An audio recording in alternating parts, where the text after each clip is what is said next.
The air in the dressing room didn't smell like expensive cologne or hairspray. It smelled like copper. It smelled like a butcher shop scrubbed clean with bleach, that heavy, metallic tang that sits at the back of your throat and refuses to leave. Amara froze in the doorway, the tray of iced Americanos trembling in her hands. She was 3 weeks behind on rent for her semi-basement apartment in Itaewon, and her student visa was hanging by a thread. She couldn't afford to drop these drinks. She couldn't afford to breathe too loudly. Across the room, sitting on a velvet couch that looked black under the dim lights, was the man the entire world was screaming for outside. Ryu Min-jae. The center of the group eclipse. The face of K-pop. The man whose poster was taped to the wall of Amara's little sister's bedroom back in Lagos. He wasn't moving. His head was tipped back, a wet, dark cloth covering his eyes. His shirt, a white silk button-down that cost more than Amara's tuition, was unbuttoned halfway. And on his chest, right over his heart, there was a smear of red. Not makeup. Amara took a step back, her sneakers squeaking against the polished floor. Min-jae didn't flinch. He didn't sit up. He just inhaled. A long, slow, terrifying breath that seemed to pull all the oxygen out of the room. "You smell like rain," he whispered. His voice was deep, scraping against the silence like a cello plate in a graveyard. And fear. Mostly fear.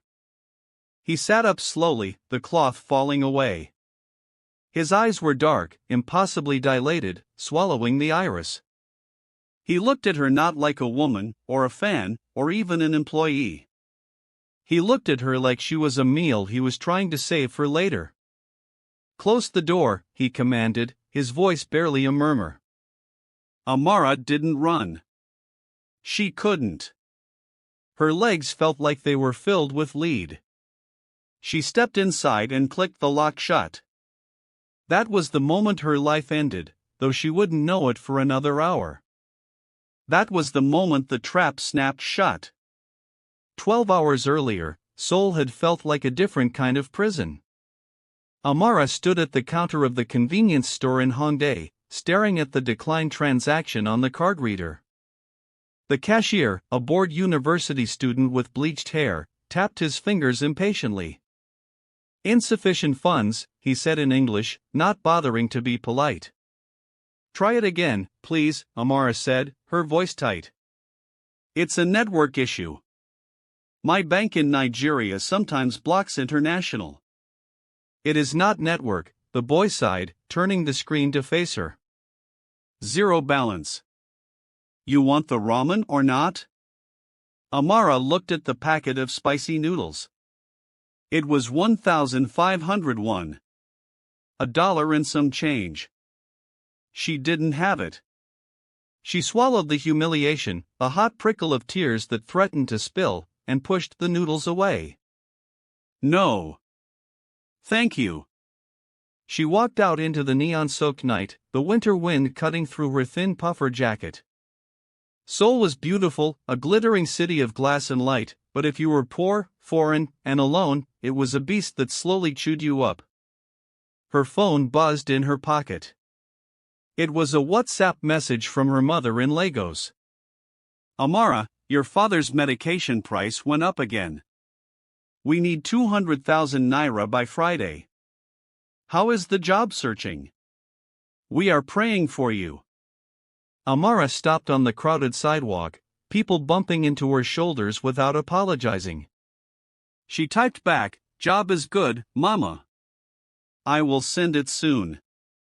She deleted the message. Typed it again. Sent it. A lie. A heavy, stone-cold lie. She had lost her part-time dishwashing job 2 days ago because the owner said customers didn't like seeing a foreigner in the kitchen. She had 5,000 won in her pocket and nowhere to go. She sat on a bench near the subway entrance, watching the happy couples and the tourists. She felt a profound sense of injustice, a bitterness that tasted like bile. She was smart. She was hardworking. She was top of her class in business management at Yonsei University. But none of that mattered when hunger was clawing at her stomach. You look like you're doing the math on how much your kidney is worth. The voice was smooth, female, and amused. Amara looked up. Standing over her was a woman in a sharp black suit, holding a lit cigarette. She looked expensive. Her hair was a sleek bob, her lips painted a blood red that matched the soles of her heels. "Excuse me?" Amara asked, gripping her bag. The woman sat down next to her, not too close, but close enough that Amara could smell expensive tobacco and cold mint. "I've been watching you for 10 minutes. You checked your bank app 3 times. You looked at the trash can like you were considering digging for a receipt. You're desperate." "I'm leaving," Amara said, standing up. "Sit down," the woman said. It wasn't a request. "My name is Director Choi. I work for Starfall Entertainment. We have a specific opening." Amara hesitated. Starfall. The agency that managed Eclipse. The biggest company in the industry. "I'm a student. I can't work full-time hours on my visa." Director Choi laughed, a dry, humorless sound. "We don't care about visas. We care about discretion. We need a personal assistant for our top talent. The pay is 5 million won a month. Cash. 5 million. That was enough to pay her tuition, her rent, and send money home for 6 months. It was suspicious. It was dangerous. "Why me?" Amara asked, narrowing her eyes.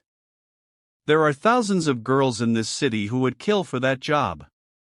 Director Choi took a long drag of her cigarette, her eyes scanning Amara's face, dropping to her neck. "Because you're invisible here, Amara. You have no powerful family in Korea. No connections. If you disappear into your work, no one asks questions." She flicked the ash onto the pavement. "And you have a very rare medical profile. O-negative blood. No history of alcohol. We checked your student health records." Amara's blood ran cold. "That's illegal." "That's business," Choi corrected, standing up and flicking a black business card onto Amara's lap. "Be at the Cheongdam headquarters at midnight.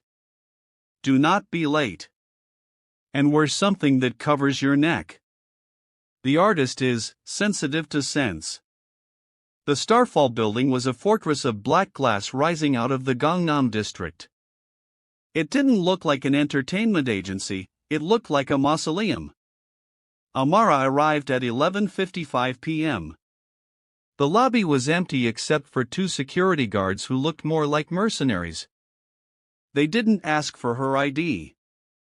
They just pointed to the elevator. "Penthouse," one grunted. As the elevator rose, Amara's reflection stared back at her from the mirrored walls. Dark skin, dark eyes, hair pulled back into tight braids. She looked small. She looked terrified. If you're enjoying this story so far, hit that like button.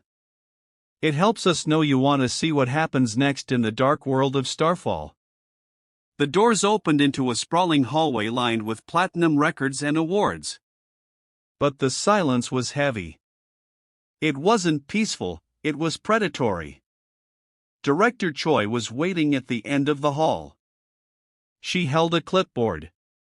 "Sign this," she said, thrusting a document at Amara. "What is it?" "NDA. Non-disclosure agreement. If you talk about what you see, we sue you. If you take photos, we sue you. If you try to sell a story, we own you." Choi paused, her eyes flat. "And a liability waiver. Physical injury." "Physical injury?" Amara asked, her hand trembling as she held the pen. I'm just an assistant. I'm getting coffee and managing schedules. The artists are high energy, Choi said vaguely. Sometimes things break. Sign. Amara thought of the message from her mother. Your father's medication. She thought of the empty ramen packet. She signed the paper. Choi nodded, satisfied. She opened the heavy double doors behind her. He's inside. Do not make eye contact unless he speaks to you. Do not offer him food. Do not offer him water unless it is from the red cooler. And Amara? Yes? If he looks at you like he wants to hurt you, lower your eyes. Show submission. It calms him down. Before Amara could ask what the hell that meant, she was pushed inside. The room was vast, filled with leather furniture and low, ambient lighting. And that's when she found him. Ryu Min-jae. The scene in the dressing room, the one she would remember later, hadn't happened yet. This was the first meeting. He was standing by the window, looking out at the city lights.